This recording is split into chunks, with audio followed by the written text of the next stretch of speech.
Assalamualaikum viewers, welcome to my channel. In this tutorial we are going to discuss what is PHP form. We will have its brief introduction and we will create a PHP form and the lecture will be delivered by Sabakar Bhatt. So let's start our topic. कोई भी registration form है ना, ठीक है, उसके अंदर form element के अंदर दो चीज़ें बड़ी इंपॉर्टेंट है। जब आप डायनामिक या पीएचपी के थ्रू बना रहे होंगे तो उसमें एक चीज़ है एक्शन। एक्शन पूछ रहा है कि आपने जो भी वैल्यू यहाँ से आप सबमिट करेंगे, जो एंटर करेंगे, वो आपके किस पेज में जाके स्टोर होगी, या आप गेट कर सकते हैं स्टोर डॉट PHP। ठीक है, उसके बाद हमारे पास दो तरह के मेथड हो सकते हैं, एक गेट का मेथड हो सकता है और एक पोस्ट का मेथड हो सकता है। ठीक है जी, मैं यहाँ पे ओपन भी कर लेता हूँ। अगर हम इधर फॉर्म में देखें, ठीक है, फॉर्म एट्रीब्यूट, तो वो बता रहा है कि हमारे पास जो फॉर्म का एट्रीब्यूट है, जो एक मेजर एट्रीब्यूट है, वो कौन सा एक्शन एट्रीब्यूट है। Action attribute define the action to be perform when the form is submitted. ठीक है जी, तो वो बताता है कि आपकी जो वेरिएबल्स या वैल्यूज़ जो उनसे ना नेम कीवर्ड के अंदर आ रहे हैं, वो कहाँ पे जाकर स्टोर होनी है। Usually the form data is send to a file on the server when the user click on the submit button. वो कह रहा है कि एक फ़ाइल होती है आपके पास जिसमें आप फाइल का नाम लिखते हो और उसके अंदर आपका डाटा स्टोर होता है या डेटा जाता है, और उसके बाद फिर आप डेटा जो है ना डेटाबेस में स्टोर करवाते हैं। In the example below the form data is send to the card action underscore PHP। एक फाइल बता दी है जिसके अंदर आपका डेटा जा रहा है। अब डेटा कौन सा होगा जो जिसने जाना है, ये देखिए जी, ये इनपुट के अंदर ये जो नेम का कीवर्ड है, ये देखिए एफ नेम, लास्ट नेम, बस ये दो चीज़ें। ठीक है, और ये टाइप सबमिट का मतलब क्या होता है कि फॉर्म के अंदर जितना भी डाटा है वो जैसे सबमिट पर क्लिक करेगा ना, तो ये नेम के वेरिएबल्स ना वो उधर जाके स्टोर हो जाएंगे। देखिए जी, जॉन एंड डोए। ठीक है जी, और मेथड देखिए उसने कौन सा, अभी इसने मेथड इस्तेमाल नहीं किया, तो अगर सर मेथड, जी जी बोले। सर इसमें जो नेम दिया है इसका और प्लेस होल्डर, इसमें क्या डिफरेंस है? नेम में भी वैसे ही दे रहा है तो। देखिए ये नेम आपका, ये देखिए ये रिटर्न वर्ड है। ठीक है, अगर मैं इसको ख़त्म करके इसके अंदर प्लेस होल्डर लिखता हूँ ना, वो हाँ मतलब एक तरह का बुक मार्क नहीं होता, वो वैल्यू स्टोर नहीं होती, वो मध्यम से लिखा जाता है, placeholder equal to first name. ठीक है, और उसको रेंडर करता हूँ। अब ये जो नाम है ना, ये वो है, ये ऐसा कि जो सबमिट नहीं होगा, ये एक तरह का बुक मार्क है और ये यूज़र फ्रेंडली।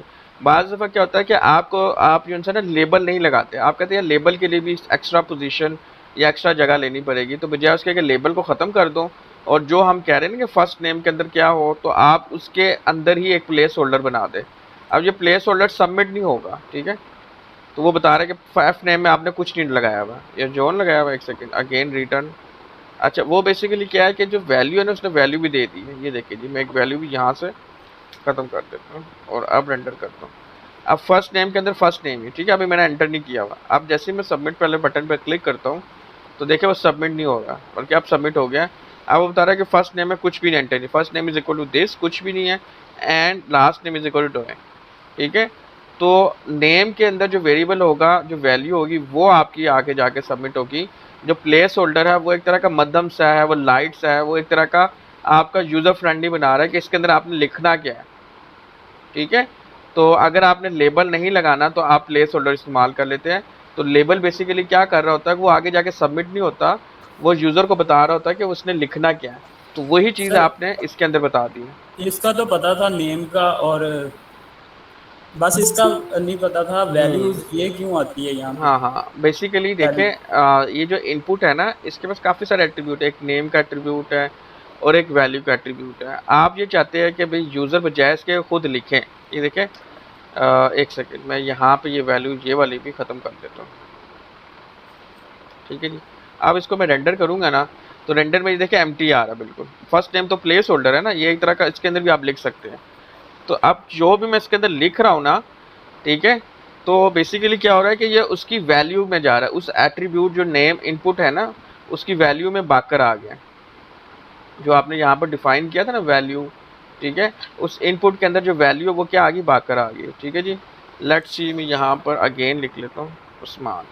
अब ये इनपुट का नेम क्या है, नेम है उसका फर्स्ट नेम, इनपुट के अंदर वैल्यू कौन सी है, उसके अंदर वैल्यू ये उस्मान। ठीक है, तो एक तरह की ये जो नेम और वैल्यू, ये एक तरह के दो वेरिएबल हैं, इनपुट के दो वेरिएबल है, जो कि बता रहे हैं कि नेम के वेरिएबल के अंदर क्या आ रहा है, फर्स्ट नेम आ रहा है, और वैल्यू के अंदर क्या आ रहा है, उस्मान आ रहा है। ठीक है, ये इनपुट के दो ठीक है वेरिएबल सर। समझ ले या एट्रीब्यूट समझ ले जो कि स्टोर करवा रहे हैं। अब वैल्यू के अंदर अब वो कह रहा है कि बाय डिफॉल्ट, अब जैसे मैं इसको रेंडर करता हूँ तो बाय डिफॉल्ट इसने एक वैल्यू स्टोर करवा दी, यानी कि एक वेरिएबल एक डिफाइन कर दी वैल्यू का जिसका नाम उसने जॉन। ये देखिए अब जॉन लिखा आ रहा है, ठीक है। तो अगर आप इनपुट के अंदर बाय डिफॉल्ट को वैल्यू सेट करना चाहते हैं कि नॉर्मल आपको ये शो हो जाए, लेकिन अगर यूज़र अपनी मर्जी से चेंज करना चाहता है तब वो उसको चेंज भी कर सकता है, ठीक है जी। अब मैंने ये लिख दिया और इसको सबमिट किया, ठीक है। अब देखिए वो वैल्यू कौन सी जा रही है, ये वाली, ठीक है।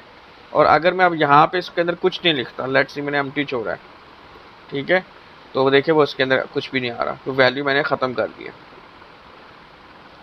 तो ये जो वैल्यू है ये आपके जो बाय डिफ़ॉल्ट भी लिखा आ जाता है कि भाई यूज़र ने क्या भेजना है, आप खुद ही जैसे कोड के अंदर लिख कर भेज दो या यूज़र से खुद पूछ लो कि आपने क्या लिखवाना है, ठीक है। अच्छा उसके बाद मैं ये बताने की कोशिश कर रहा था कि यहाँ पर जो एक्शन है ना उसके अंदर ज़्यादातर आप पेज का नेम देते हैं, ठीक है। इसके अंदर और भी वैल्यू आ सकती है कि आप उसी पेज के अंदर जिनसे वैल्यू गेट कर सकते हैं, लेकिन अच्छी ऊपर जिनसे है प्रैक्टिस क्या होती है कि आप अलग से एक पेज बना लें, जैसे इसने action underscore page dot PHP दे दिया और जैसे ही मैं सबमिट कर रहा हूँ, ठीक है जी, तो सबमिट करने के बाद उसका जो फर्स्ट नेम आ गया जॉन एंड लास्ट नेम आ गया डोए, ठीक है जी।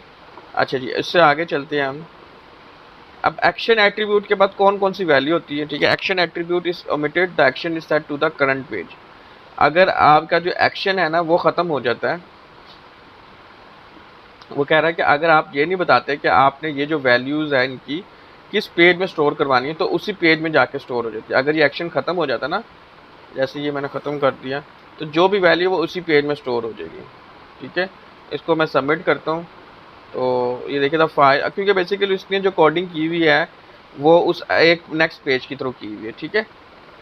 तो वो कह रहा है कि अगर आपका एक्शन पेज नहीं होता तो वो उसी पेज पे आप सबमिट करवा सकते हैं।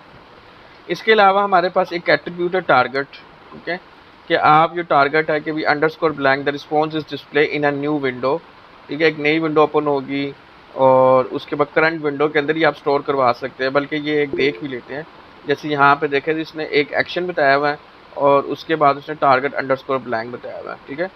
एक सेकेंड वेट कीजिएगा ज़रा। तो ये मेथड एट्रीब्यूट बड़ा ही इंपॉर्टेंट है, ठीक है। तो इसकी बेस पे आपकी जो रिक्वेस्ट होती है HTTP रिक्वेस्ट जो आप भेज रहे हैं, ठीक है, तो the method attribute specify the HTTP method hypertext transfer protocol to be use when something the form data submitting the form data, जब आप सबमिट कराते हैं। अब आपके पास मेथड दो तरह के, मेथड की वैल्यू दो तरह की, एक गेट होती है और एक पोस्ट होती है, ठीक है। जो आपका डेटा मोस्ट सिक्योर है यानी कि आपका कॉन्फिडेंशियल डेटा है और आप चाहते हैं कि हैक ना हो, कोई दूसरा यूज़र ना देख सके, तब आप कौन सा वैल्यू लगाते हैं, पोस्ट की, ठीक है। अगर आपका डेटा ज़्यादा सिक्योर नहीं है और आप कहते हैं कि भाई अगर ये कोई यूज़र देख भी ले तो कोई इशू नहीं होता, तब आप कौन सा यूज़ कराते हैं, गेट का मेथड। तो मोस्ट सिक्योर डेटा के लिए आप पोस्ट इस्तेमाल करते हैं, लेस सिक्योर के लिए आप गेट का मेथड इस्तेमाल करते हैं। दोनों का काम एक ही है, जब बस थोड़ा सा डिफरेंस है। वो क्या डिफरेंस है वो देखते हैं। ये देखिए जी आपका एक URL है, ये देख रहे हैं URL है, ठीक है।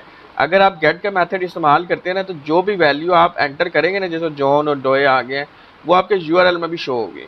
ये देखिएगा, सबमिट पे क्लिक किया, ये देखिए ये URL में भी शो हो रहा है, first name John and last name is Doe, ये देख रहे हैं। तो इसी तरह से अगर किसी यूज़र ने क्या किया, कोई ईमेल और पासवर्ड स्टोर करवा दिया, ठीक है जी। जैसे वो कह देता जी उस्मान, ईमेल है जी उस्मान @gmail.com और पासवर्ड है जी 12345, ये पासवर्ड है उसका, ठीक है जी। इसको जैसे ही सबमिट कराया तो कोई और पर्सन बैठा होगा तो वो तो देख सकता है ना पासवर्ड इसका ये है, तो वो बाद में जाके उसका लॉगिन कर सकता है, ठीक है। तो ऐसे इन्फॉर्मेशन जो कॉन्फिडेंशियल है उसके लिए आप कौन सा मेथड इस्तेमाल करेंगे, पोस्ट का। ये तो गेट का मेथड इस्तेमाल हुआ है ना, और यहाँ पे टारगेट बता रहा है ब्लैंक अंडरस्कोर ब्लैंक का मतलब वो न्यू विंडो में जाकर ओपन कर रहा है, ठीक है जी। ये देखिए ये न्यू विंडो ओपन हुई थी उसके लिए, ये वाली। इसी तरीके से अगर हम पोस्ट के मेथड को देखते हैं, ट्राई जो सेल्फ, अब ये देखिए पोस्ट का सर मेथड लगा जब हुआ है। सर जब हमने एक्शन लगा देना action dot page dot PHP, हाँ तो हाँ फिर टारगेट का यहाँ पे क्या ब्लैंक का क्या मकसद है, ये भी वो न्यू पेज में जाएगा? नहीं नहीं नहीं नहीं, ये देखिए अब मैंने इसको ख़त्म कर दिया ना, टारगेट अंडरस्कोर ब्लैंक को ख़त्म कर देता हूँ, ठीक है। अब इसको सबमिट करूँगा ना, यही पेज का, इसी पेज के अंदर रिस्पॉन्स आएगा। इसको सबमिट करूँगा ना, ये देखिए इसको मैंने सबमिट किया, पहले एक दफ़ा रन कर लूँ। इसको मैं सबमिट कर रहा हूँ, इसी पेज पे रिस्पॉन्स है, ये कहीं आगे नया पेज नहीं ओपन हुआ। सर अगर ये पेज, ये यानी कि इस पेज का नाम ही ये है page.php, तो फिर इसी में आएगा। अगर यहाँ पे कोई और पेज होता page2.php, तो फिर उस पे जाना था इसने। नहीं नहीं, पेज आपका चेंज हुआ है, पेज उनसे है वो यही है जो क्या नाम रखा है, एक्शन अंडरस्कोर पेज। फ़र्क सिर्फ ये है कि वो पेज नेक्स्ट विंडो की ओपन करने की बजाय उसी विंडो में ओपन हो रहा है। ठीक है सर। ठीक है, अब ये जी देखिएगा, अब ये पेज चेंज हो चुका हुआ है, आपका page action underscore page dot php है। बस ये हुआ है कि वो उसी विंडो के अंदर जहाँ पे आपका रिक्वेस्ट थी ना, उसी विंडो के अंदर आ गई है। एक सेकेंड अभी बताता हूँ ना आपको, ठीक है ये सर, देखिए आगे ठीक ये है। अंडरस्कोर ब्लैंक है ना, अब मैं इसको क्लिक करूंगा ना, ये पेज यहीं पे रहेगा, एक नई विंडो ओपन होगी, उसके अंदर रिस्पॉन्स आएगा। ये देखिए अब ये वाला पेज एज इट इज रहा, इसके अंदर चेंजिंग नहीं हुई, एक नया पेज ओपन हो गया और वो उस पर रिस्पॉन्स आ रहा है। ठीक है सर। ठीक है, और ये डॉट टारगेट का है। ठीक है जी, कि भी आपने उसी विंडो में देखना है, आपने पेरेंट वाली विंडो के अंदर देखना है, आपने टॉप पर देखना है, वो सारी वैल्यूज आ रही है। अभी जो मैं बता रहा हूँ वो ये है कि अगर आप गेट का मेथड इस्तेमाल करते हैं, ये देखिए जी सबमिट पे क्लिक किया तो आपके यूआरएल में डेटा आ जाता है। ठीक है, इसी तरीके से अगर आप पोस्ट का मेथड इस्तेमाल करते हैं और इसमें भी टारगेट अंडरस्कोर लगाते हैं, जैसे मैंने सबमिट किया तो देखिए आपके यूआरएल में कुछ नहीं आया, वो सिक्योर डेटा आपका यहाँ पर जो आप रिस्पॉन्स ले रहे हो उसके अंदर शो होगा। तो ये फ़र्क है आपका गेट मेथड और पोस्ट मेथड में। जो पोस्ट मेथड है वो आपका सिक्योर है, ज़्यादा कॉन्फिडेंशियल डेटा के लिए इस्तेमाल होता है। जब आपने डेटा रिट्रीव करना हो, फेच करना हो, डेटाबेस से डेटा लेना हो जो लेस सिक्योर है, तब आप गेट का मेथड इस्तेमाल कर सकते हैं। Append from data to URL, पहली बात वो क्या कह रहा है, वो यूआरएल में स्टोर करवा मतलब दिखा देता है, जबकि यूआरएल में दिखाता नहीं है। ठीक है, never use get to send sensitive data, confidential data या सेंसिटिव डेटा के लिए आप गेट को इस्तेमाल ना करें। ठीक है जी, उसके बाद कुछ लेंथ बता रहा है कि आपके गेट के अंदर इसकी लेंथ 2048 कैरेक्टर होती है। ठीक है जी, और useful for form submission when a user want to bookmark, जब आप कोई वैल्यू को स्टोर मतलब उस फॉर्म की इन्फॉर्मेशन को स्टोर करवाने का। Get is good for non secure data. ठीक है जी, नॉन सिक्योर के लिए like query, getting skill. Appends from data inside the body, body के अंदर या आपके फॉर्म के अंदर ही स्टोर करवाता है। Post has no size limitation, आप जितना मर्जी डाटा स्टोर करवा सकते हैं। Form submission with post can not be bookmark, आप उसको बुक मार्क भी नहीं कर सकते। ठीक है, तो ये कुछ आपके पास ये चीज़ें हैं जो कि आपको समझनी लाजमी है। एक वो है कि जो आपने एक्शन का पता हो लाजमी। एक्शन क्या करता है कि आपने जिस फॉर्म में आपने जो भी अपने फॉर्म की वैल्यूज़ को स्टोर कराना है, एक पीएचपी का पेज बना ले। ठीक है, जैसे उसने एक्शन पीएचपी का पेज बनाना है। अभी हमारी एग्जांपल में कौन सा पेज है, स्टोर डॉट पीएचपी, जो कि ये पेज है जिसके अंदर हम ये जो सारी रिक्वेस्ट होगी ना, ये जैसे लास्ट नेम, फर्स्ट नेम, यहाँ पर हम गेट करेंगे। ठीक है, दूसरी चीज़ ये थी कि आपके पास मेथड एट्रीब्यूट, कि आपने कौन सा मेथड, चूंकि अभी हम कॉन्फिडेंशियल इन्फॉर्मेशन है, स्टूडेंट की इन्फॉर्मेशन सिक्योर हम तरीके से स्टोर करवाना चाहते हैं, हम नहीं चाहते कि किसी और यूज़र को पता चले, तो उसके लिए हम मेथड कौन सा इस्तेमाल करेंगे, पोस्ट का इस्तेमाल करेंगे। अच्छा, तीसरी चीज़ है जी ऑटो कंप्लीट एट्रीब्यूट। ठीक है जी, ये क्या चीज़ है, the auto complete attribute specify weather a form should have auto complete on और ऑफ। ठीक है, when auto complete is on the browser automatically complete values. ठीक है, ये देखिएगा, अगर मैं आपकी ये देखिए, ये मैंने क्लिक किया ना, ये देखिए ऑलरेडी बता रहा है, यहाँ पे ऑलरेडी वो चीज़ें बता रहा है। ठीक है, मतलब इन दोनों को मैंने फिल किया हुआ, तो वो बता रहा है कि फर्स्ट टाइम लास्ट मिनट में अब ये आ सकता है। ईमेल अगर मैंने कहीं पे फिल की हुई थी, वो डिफरेंट किस्म की ईमेल्स दे रहा है। ठीक है, तो हम चाहते हैं कि ये वो सजेशन हमें ना मिले। ठीक है जी, पहले हम देख लेते हैं कि ये वाकई में यही बात है। ये देखिए जी, आपको काफ़ी सारी चीज़ें बता रहा है। ठीक है जी, इसको भी ये बता रहा है। ठीक है, अभी ये ऑन है, लेकिन अगर मैं यहीं पे इसको ऑफ कर दूं,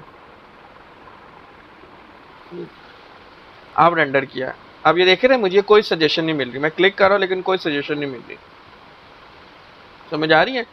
तो ऑटो कंप्लीट का मतलब क्या है कि अगर फॉर्म के अंदर आपको सजेशन चाहते हैं कि भाई फर्स्ट नेम के अंदर इस तरह का नेम आना चाहिए, तो अगर आप ये ना भी लिखो ना, तो वो ऑटोमेटिकली बाय डिफॉल्ट मेरे ख्याल से ऑटो कंप्लीट ही है ये, अगर मैं इसको ख़त्म ही कर देता हूँ। ठीक है, अब मैं रेंडर करता हूँ, तो बाय डिफ़ॉल्ट देखें आपका क्या है, कि ऑटो कंप्लीट ही है, लेकिन आप बाज़ दफ़ा होता है कि आप वो यूज़र भी तंग आ जाता है कि यार मेरी सजेशन मुझे नहीं चाहिए, मैं जो इन्फॉर्मेशन चाहता हूँ वही एंटर करूँ, ठीक है। उसके लिए फिर आपको लिखना पड़ता है ऑटो कंप्लीट इक्वल, ठीक है, और यहाँ पे आप ऑफ लिखेंगे। अभी देखिए अभी नॉर्मल ये आपको नज़र आ रहा है। अब जैसे मैंने रेंडर किया इसको, अब आपको, ठीक है, इट्स मीन मैंने कोई कंप्लीट की स्पेलिंग COMPLETE, ठीक है जी। ये देखिए जी अब आपको नज़र नहीं आ रहा।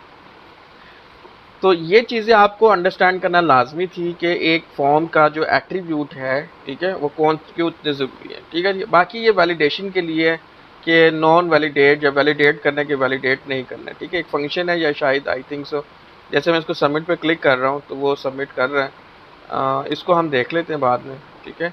The non valid attribute is Boolean attribute when present it specified that the form data and should not be validated when submitted, ठीक है जी। और अगर मैं इसको नहीं लगाता, एक सेकेंड, नॉन की जगह मैं वैलिडेट कर देता हूँ, नो वैलिडेट की जगह मैं वैलिडेट कर देता हूँ, ठीक है। लेट्स सी, अब मैं सबमिट कर रहा हूँ, अभी भी सबमिट हो रहा है। और अगर मैं इसको ख़त्म ही कर देता हूँ, अब लेट्स सी, ठीक है जी। तो मेरे ख्याल से कोई ना कोई इसमें वैल्यू देनी पड़ेगी जो कि वैलिडेट कर लेगा।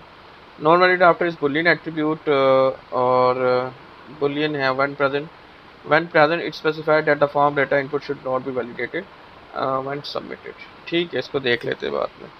की एक्टिविटी होगी, एक तो जो एक्टिविटी मैंने दी है वो बनानी है, दूसरा क्या करना आपने ये फॉर्म एलिमेंट लाजमी बनाना है, ठीक है। अगर किसी का माइक ऑन है तो काइंडली माइक ऑफ कर दे अगर बोलना नहीं है तो, ठीक है। अब फॉर्म एलिमेंट के साथ आपने दो एट्रीब्यूट लाजमी बनाने हैं, एक एक्शन का एट्रीब्यूट लाजमी बनाना है और इसके अलावा एक मेथड का एट्रीब्यूट लाजमी बनाना है, ठीक है। मेथड के एट्रीब्यूट में आपने जो वैल्यू देनी है वो पोस्ट देनी है। कौन सी देनी है? पोस्ट देनी है। वो भी मैं बताऊंगा कि पोस्ट क्यों दे रहे हैं, लेकिन अभी के लिए आपने वैल्यू जो देनी है वो कौन सी देनी है? पोस्ट वैल्यू देनी है। ये चीज़ समझ आ जाएगी? ये चीज़ आपकी एक्टिविटी में हो, मैं ये चीज़ चेक करूंगा। एक्शन के अंदर एक फॉर्म और बनाएं जिसका नाम रखें STOR store.php।